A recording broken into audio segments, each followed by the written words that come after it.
Caríssimos, boa noite a todos. Que Jesus querido abençoe cada um dos nossos dias, abençoe nossa vida, muita paz e alegria em nossos corações.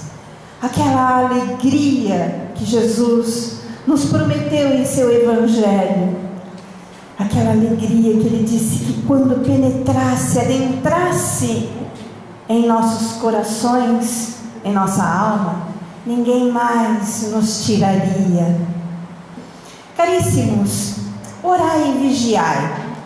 Parece assim, e é tão recorrente, né? Constantemente nós escutamos alguém dizendo isso para nós, né? A gente está contando uma passagem, uma situação, e alguém nos responde: amiga, precisamos orar e vigiar, né? Eu acho que muitos de nós já ouviram isso, né? E a gente mesmo às vezes acaba falando para alguém isso. É uma advertência do nosso mestre. Mas será que a gente já conseguiu compreender a plenitude desse ensinamento do nosso mestre, dessa advertência que ele nos faz? Que conteúdo será que tem de ensinamento nisso que Jesus fala para nós? Deve ter alguma coisa muito boa aí, né? Vamos tentar conversar, discutir sobre isso, né?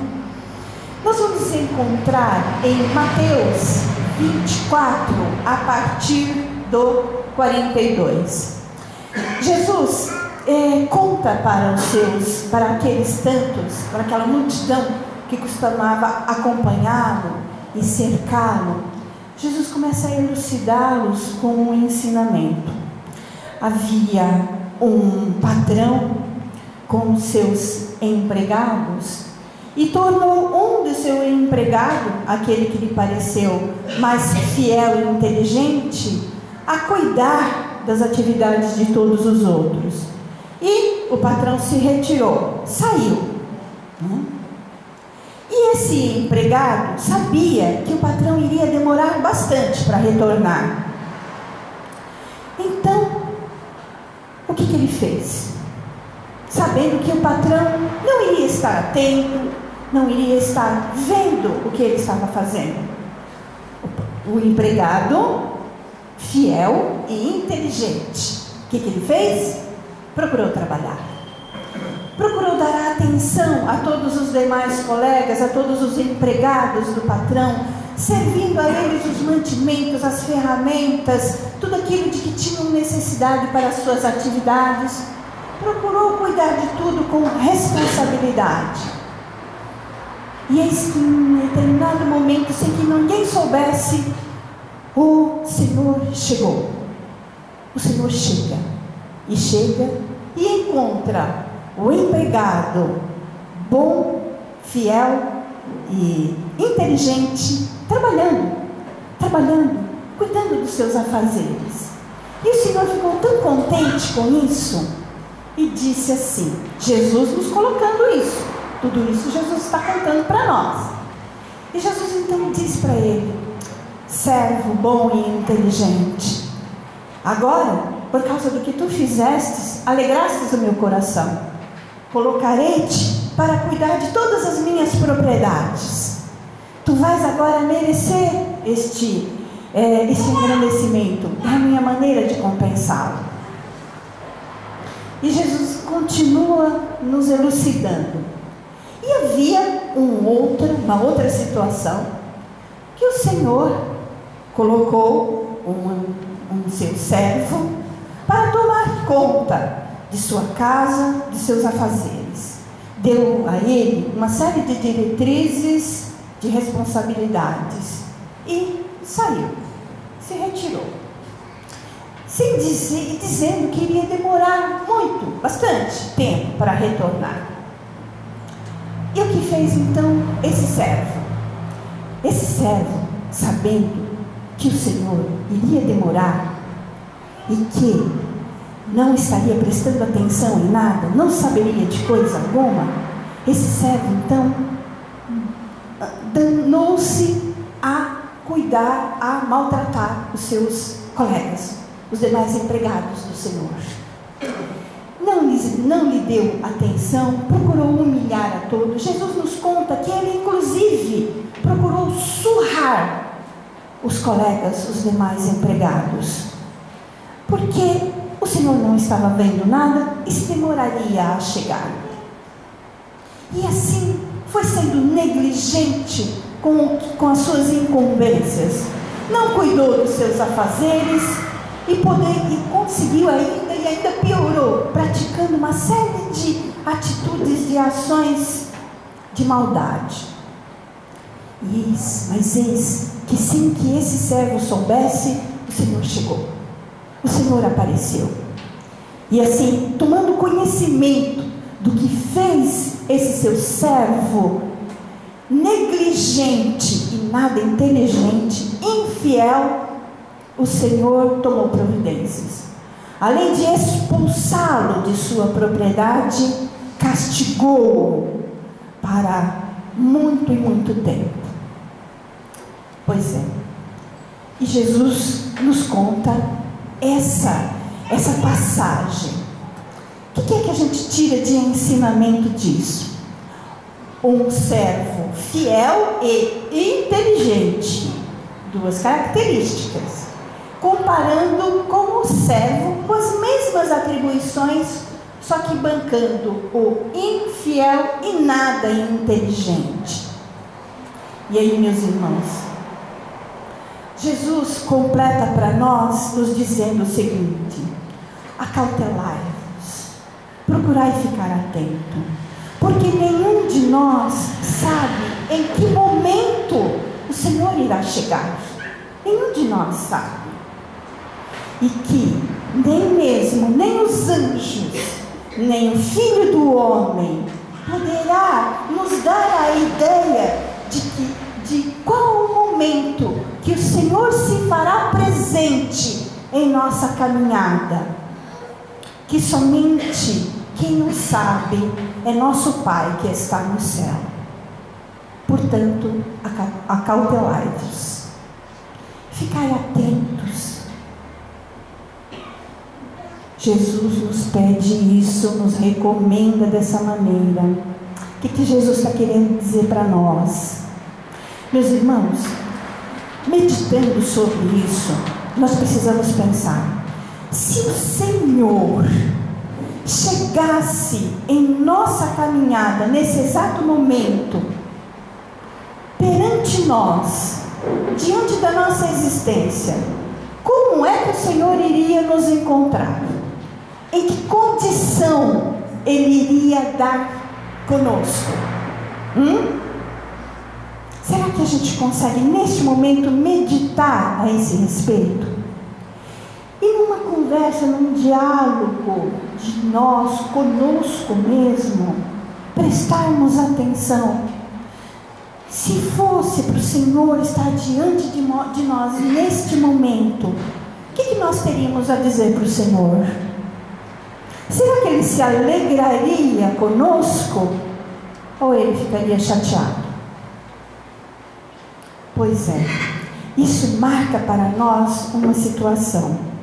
Meus irmãos, nós sabemos, sim, de conhecimento verdadeiro, nós temos um entendimento de que a nossa estada aqui, a nossa presença aqui nesse nosso mundo físico, ele é passageiro, ele é transitório. Isso é uma realidade para todos nós, né? Isso é uma situação do qual nenhum de nós pode escapar. Seja qual for a doutrina filosófica, seja qual for a crença, a expressão de fé, seja qual for a posição de vantagens pessoais e financeiras que tenhamos na nossa vida, a verdade é que vai chegar um momento em que a vida será ceifada de nós. E é esse exato momento que Jesus coloca para nós, em que nós aí estamos numa posição de estarmos diante do nosso Senhor. E quando isso nos acontecer, que vida? Qual a vida? Qual o tipo de existência nós teremos a apresentar, a mostrar para o nosso Pai, o nosso eterno Pai. Meus irmãos, é natural em cada um de nós estarmos muito mais centrados, muito mais concentrados na nossa vida física e material, no nosso dia a dia, no nosso cotidiano. Na realidade, nós centramos os nossos talentos, nossa força, nossa vontade em dirigir, em organizar a nossa vida física e material. Não é verdade? A gente tem isso porque na nossa percepção, nas nossas sensações, o que existe para nós de real é que nós temos essa vida, não é? Porque tudo que a gente sente é físico.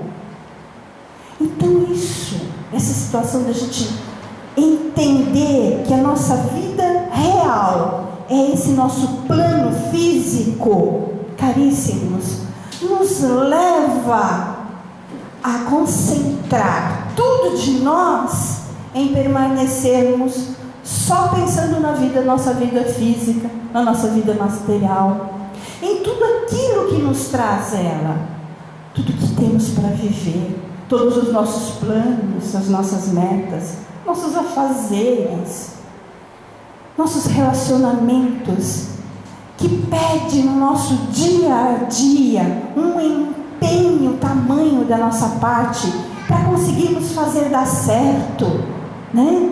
Situações difíceis, processos delicados da nossa vida profissional, não é verdade?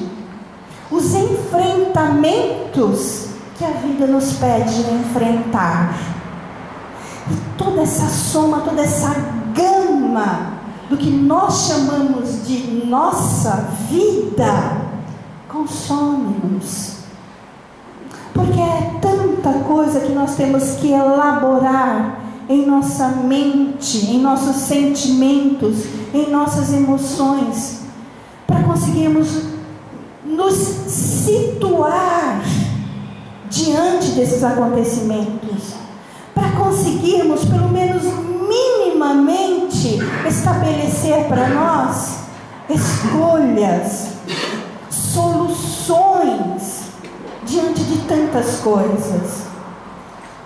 E dia após dia, a cada dia, acordarmos, abrir os nossos olhos e estar diante da nossa realidade e pensar em nossa mente com tudo aquilo que nós temos para fazer, as dificuldades, as problemáticas que não nos deixam, algumas situações que vão criando em nós algumas aflições, algumas angústias, que vão nos levando a perturbação e desequilíbrio, ou quando não isso, em que estivermos vivendo, aquilo tudo que estamos formalizando, formando de planos e sonhos que temos a realizar, tantas metas, tanta coisa elaboramos para nós mesmos,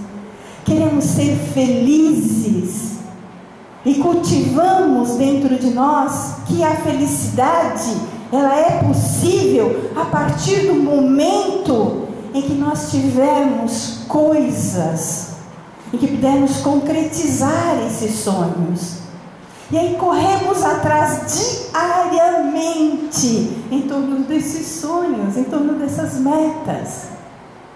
E a cada ponto, a cada passo que nós conseguimos fazer com que dê certo, nós logo, imediatamente, estabelecemos novas coisas para nós, novas conquistas. E é assim que nós vamos vivendo. Meus irmãos, e tudo isso é muito natural em nós. Sabe, nós vivemos os nossos processos como encarnados, a partir do momento em que está estabelecido para nós, faz parte da nossa criação, faz parte parte dos planos de Deus com relação a nós, que nós aqui possamos existir, e é através dos nossos sonhos, dos nossos planos, das nossas metas, das nossas necessidades de conquistas, da nossa vitória perante as adversidades, de tantas coisas que temos a vencer. Nós, através disso, dessa forma de caminhar, possamos com isso conquistar o nosso adiantamento, o nosso progresso, participando do nosso progresso, estabelecendo o progresso da nossa sociedade e o progresso do nosso mundo. E o progresso da nossa sociedade significa o progresso da nossa humanidade. Nós somos colaboradores de Deus em tudo isso. Nós é que vamos formando o progresso desse mundo. E a gente observa o quanto nós já nos adiantamos, né?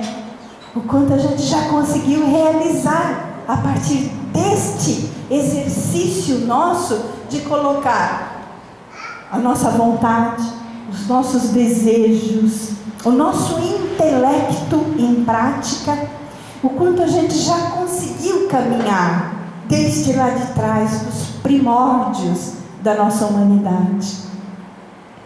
Pois é, e essa situação toda, essas circunstâncias todas, que nós chamamos de nós mesmos perante a sociedade humana, a sociedade consegue exercer em nós uma força muito poderosa.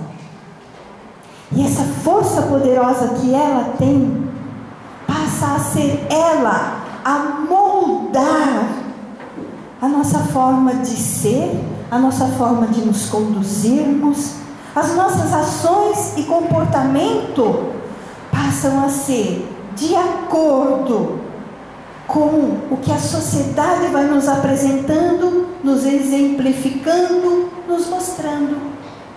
E muitas vezes, sem nós percebermos, nós estamos no meio dessa correnteza toda, sendo levados por essa corrente poderosa, e nem atinamos muito bem com o que é que estamos fazendo da nossa existência. O que é que estamos fazendo com a oportunidade bendita de aqui vivermos, de aqui estarmos. Por isso Jesus, sabiamente, com todo o seu evangelho, veio trazer para nós uma coletânea imensa de ensinamentos e lições, de tal forma a promover, a provocar em nós um despertamento. O despertamento para a nossa realidade. Nos despertar para aquilo que é mesmo real e verdadeiro. Para conseguirmos extrair de nós, da nossa mente, e deixarmos no campo das ilusões aquilo que é apenas ilusões. E o que é real e verdadeiro? É nós, como espíritos imortais. Isso é uma verdade. Como dissemos, o nosso período aqui, nós todos temos plena certeza disso. O nosso período aqui é passageiro e transitório.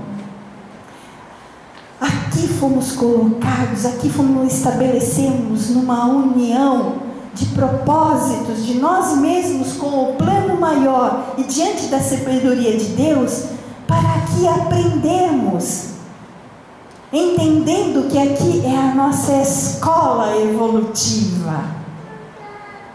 E se assim conseguirmos abrir o nosso entendimento e compreender, nós vamos então conseguir penetrar no que é que Jesus está querendo nos ensinar com esta passagem que nos noticia o evangelista Mateus em seu versículo 24.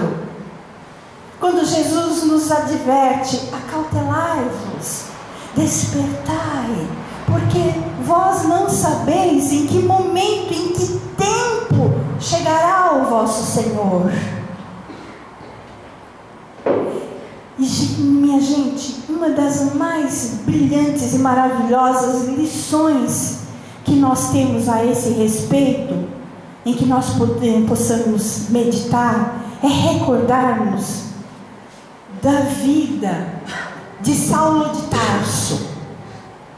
Saulo, enquanto Saulo, foi um homem que perseguiu, um homem que julgou, um homem que engendrou um verdadeiro plano de julgamento que acabou desencadeando na morte de um homem, o nosso querido irmão Estevão, que é o primeiro mártir do cristianismo. Saulo, que era um homem sagaz, um homem orgulhosíssimo, extremamente vaidoso, como aliás muitos de nós. Não que nós cheguemos a ponto de julgarmos um semelhante nosso e engendrar todo um julgamento contra ele. Não, mas a gente fala do nosso orgulho, da nossa vaidade com relação às nossas convicções. E Saulo de Tarso não era um homem mau, apenas era um homem atrelado às suas próprias verdades. E por acreditar naquelas verdades, é que Saulo desencadeou tudo aquilo. Mas eis que um momento na caminhada dele, diante das portas de Damasco, Saulo se vê diante de Jesus, dentro da imagem magnífica e resplandecente do nosso Mestre Jesus, em que Jesus pergunta a ele: Saulo, Saulo, por que me persegues? E Saulo cai de joelhos e chorando, ele diz: o que queres que eu faça, Senhor? Veja, Saulo não foi ficar vivenciando suas culpas, seus remorsos. Saulo simplesmente se ajoelhou e perguntou: o que queres que eu faça? Neste ponto da vida de Saulo, ele se vê diante do Senhor. O Senhor chega até a ele. E nós? O que aconteceria conosco? Se o Senhor nos surgisse num momento, será que nós nos sentiríamos culpados? Nos condenaríamos? E nos condenaríamos tanto? E se eu tivesse feito aquelas coisas todas, provavelmente eu me sentiria tão culpada que iria querer para mim um umbral e ficar lá 2000 anos penando. É uma escolha, né? E a escolha de Saulo foi essa. E ele foi vivenciar toda a sua experiência de entrega, de renúncia e, acima de tudo, de trabalho, de dedicação e, acima de tudo, de instrução, de aprendizado. Aprender com o Evangelho de Jesus. Qual seria então a mensagem que Jesus tinha? O que ele estava apresentando? E a partir do momento em que Saulo aprende tudo isso, penetra no ser dele toda a grandeza do ensinamento do Evangelho do Mestre, todo o exemplo de amor, de caridade, de altruísmo, Saulo se transforma em Paulo e abraça tudo aquilo e faz daquilo a bandeira de vida dele. E é por isso que Saulo, em sua epístola aos Efésios, faz uma recomendação aos cristãos da época: desperta, ó tu que dormes. Minha gente, no orar e vigiai, em que Jesus nos pede para cautelarmos exatamente a amplitude desse ensinamento. Nós que por causa da nossa natureza, a nossa natureza física, em que nós estamos dentro de um corpo, vivendo todas as adversidades, as problemáticas, as dificuldades desse nosso mundo, desse nosso planeta. Nós portamos uma matéria que ela é densa, pesada. Ela precisa ser cuidada, ela precisa ser alimentada, vestida, ela precisa dormir. Ela exige tantas coisas de nós. E ao mesmo tempo, ela é frágil. Ela é tão frágil. Um vírusinho microscópico mata ela. Uma pancada, um acidente, enfermidades tantas e variadas. Então ela é tão frágil, é tão fácil perdermos ela. E nós vivemos dentro desses receios, desses medos nossos. Há tanta coisa, tantos assuntos, tantas dificuldades, tantas problemáticas, tantos ensinamentos, tantos questionamentos, tantos sentimentos, tantas emoções, tantos desejos, tanta vontade nossa. Lutamos, perseveramos para tentar fazer minimamente a nossa vida dar certo. E a cada dia vemos que tantas coisas não deu certo. Não foi como nós queríamos. E no dia seguinte reiniciar tudo novamente. E assim a gente vai caminhando dias, anos, com medo de morrer, com medo do que vai nos acontecer ali na frente, com medo da solidão, com medo da depressão. Nos entristecemos, nos amarguramos, nos afligimos, nos atormentamos, nos perturbamos. Tanta coisa. E a gente vai vivendo concentrado nesses sentimentos, a gente tentando agir com isso. Desperta, ó tu que dormes. O nosso propósito de vida não é nada disso. E o Evangelho do Mestre, a presença dele, não só ele que veio trazer-nos o Evangelho, mas a quantidade sempre constante de anjos dele, de mensageiros dele, que continuam trazendo para nós mensagens de alegria e de recomendação, para que a gente mude esse nosso plano de ideias, não nos menoscabendo, não nos envolvendo na nulidade e na pequenez de coisa alguma. Despertemos dessa vida material, porque ela é o que ela é, sempre foi e sempre vai ser.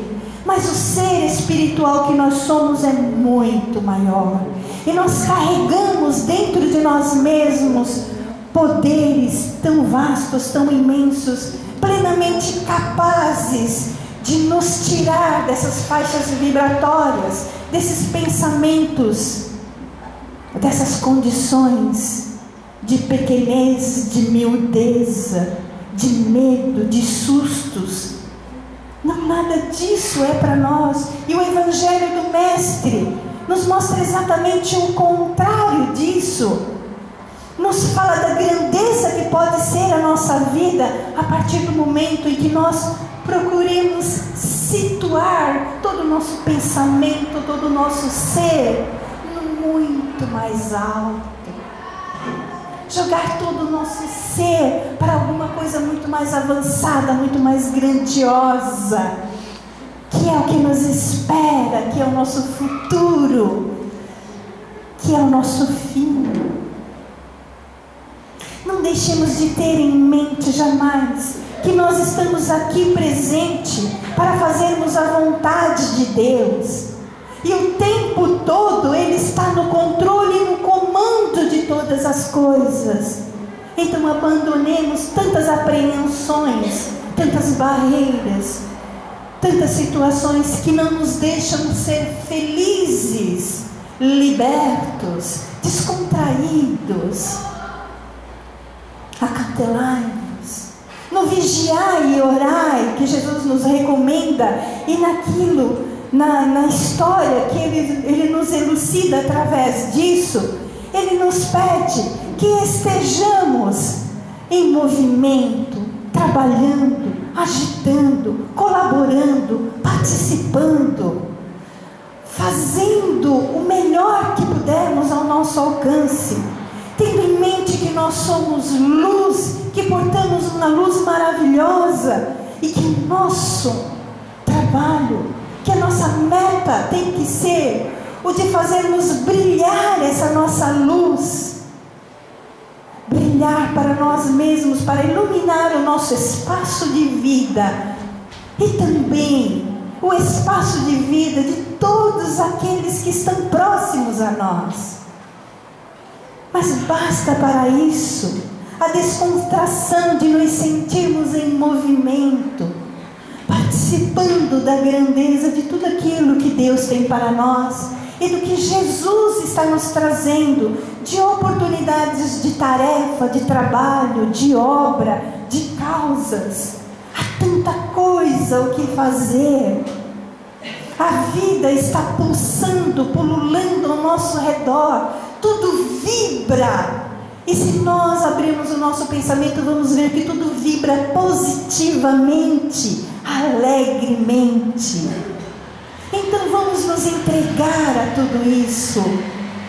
Vamos fazer parte de uma corrente renovadora. A sociedade sempre vai dar para nós os seus exemplos e nos puxar. Aproveitemos tudo que ela tem de bom, mas sem deixarmos de lado quem nós somos, o que queremos de melhor para nós. Vamos lá, a vida está vibrando. Vamos trabalhar, vamos nos movimentar, vamos despertar.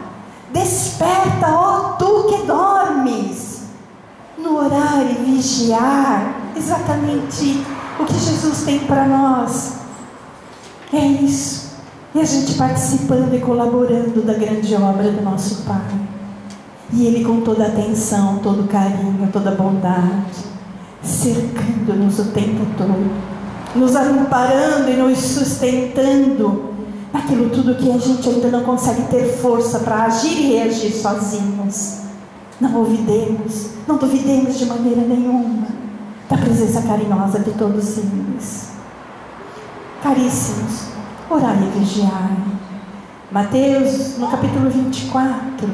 Aproveitemos essas boas novas do nosso Mestre para meditarmos a respeito. Tem tanta coisa boa, tem tanta coisa gostosa. A vida, meus irmãos, pode ser para nós uma experiência maravilhosa. Vamos aproveitar, tá? Obrigada a todos. Que Jesus querido nos envolva, nos abençoe, nos cubra com o seu manto de luz e de amor cada dia da nossa existência. Que assim seja.